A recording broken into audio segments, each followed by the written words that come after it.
Colonel Dinesh नैन साहब, ये जो अल जजीरा की खबर है, इसको आप कितना महत्वपूर्ण खबर मानते हैं इस वक्त? देखिए आशुतोष जी, अल जजीरा जो है वो कतर का ही एक न्यूज चैनल है, नंबर एक।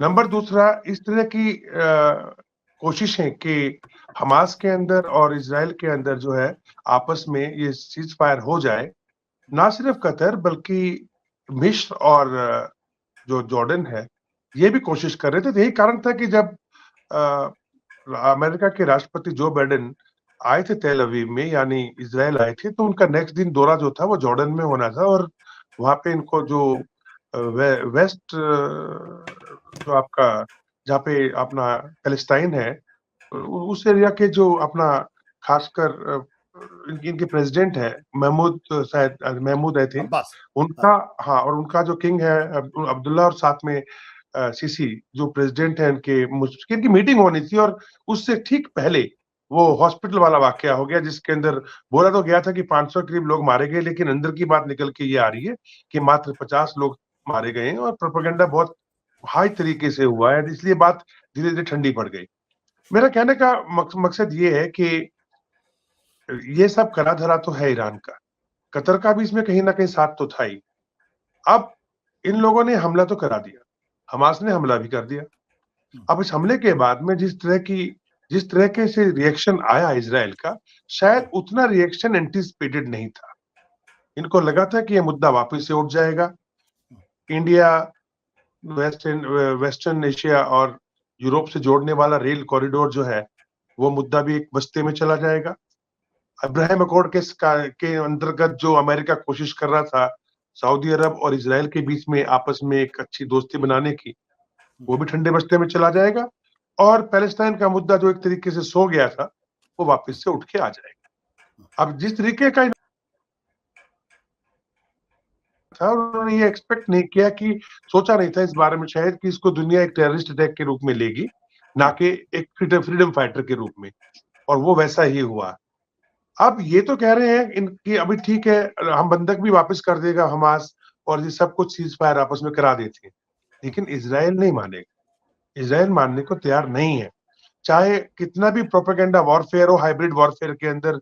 आशुतोष जी, इजराइल बिल्कुल एग्री नहीं करेगा, क्योंकि इजराइल ने जो डिक्लेयर किया नेतन्याहू ने भी कि हम इस जगह के मतलब खाड़ी के अंदर वेस्ट एशिया का नक्शा बदल देंगे, वो कोशिश वही है। जिस प्रकार से बम्बार्डमेंट की जा रही है, लाखों की संख्या में, millions of people have gone, जाकर के इजिप्ट के बॉर्डर पे खड़े हो गए हैं, और आपके जॉर्डन के बॉर्डर पे खड़े हो गए। अब अगर ये लोग बॉर्डर क्रॉस कर जाते, क्योंकि आज ही मैं आपको बताऊं, हमास ने एक वो सभी से अपील की है कि सबसे पहली अपील तो ये है कि जो बम्बार्डमेंट किया जा रहा है गाजा के ऊपर, उसके खिलाफ सभी जगह प्रदर्शन किए जाए, सभी कंट्रीज के अंदर।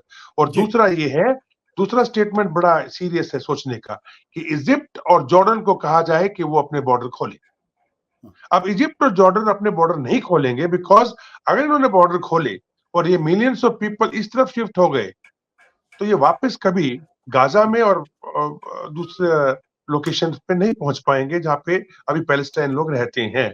यानी एक तरीके, कर्नल साहब, वो तो उस बारे में बातचीत थोड़ी देर में करते हैं, लेकिन ये जो अल जजीरा की खबर है, इसको आप कितनी गंभीरता के साथ ले रहे हैं? क्योंकि बहुत मजबूती के साथ दावा किया जा रहा है कि दरअसल सीजफायर और साथ ही साथ जो बंधकों की रिहाई का मसला है, ये नेगोशिएशन बहुत रैपिडली, बहुत एडवांस स्टेज में है।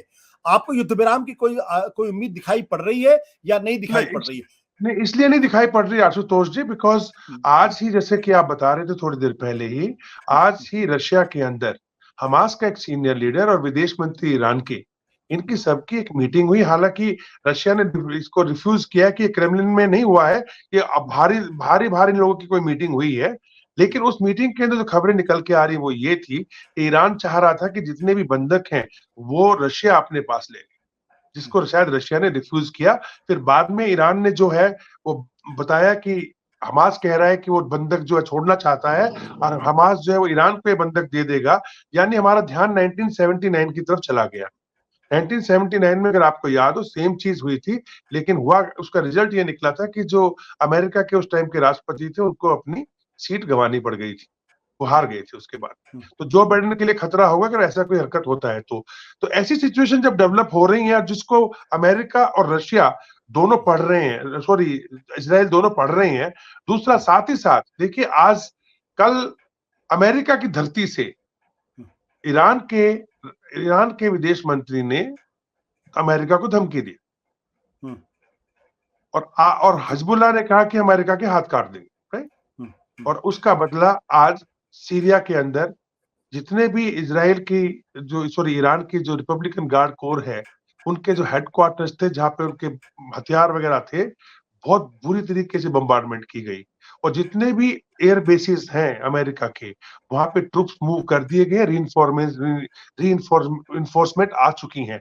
ये लोग जो ईरान समर्थित जितने भी वहां पे आतंकवादी हैं, वो अमेरिका के अड्डों पे इसलिए हमला कर पाए क्योंकि काफी अड्डे अब एयर बेसिस जो अमेरिका के हैं वहां पे वो नॉन फंक्शनल हो गए थे एक तरीके से, उनपे फंक्शनल वे में नहीं थे। वो थोड़ा बहुत उनकी वहां पे फ्रिंज एलिमेंट्स बैठे हुए थे बस, लेकिन अब उनको रिइंफोर्स कर दिया गया है। साथ में एयर डिफेंस के जो पैट्रियट सिस्टम्स हैं, थार्ड हैं, ये सारे लॉन्च कर दिए गए हैं।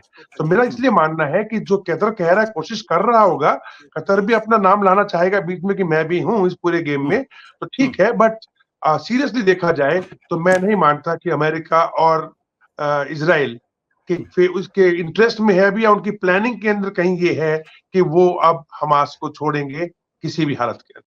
सत्य हिंदी का ऐप डाउनलोड करें गूगल प्ले स्टोर पर।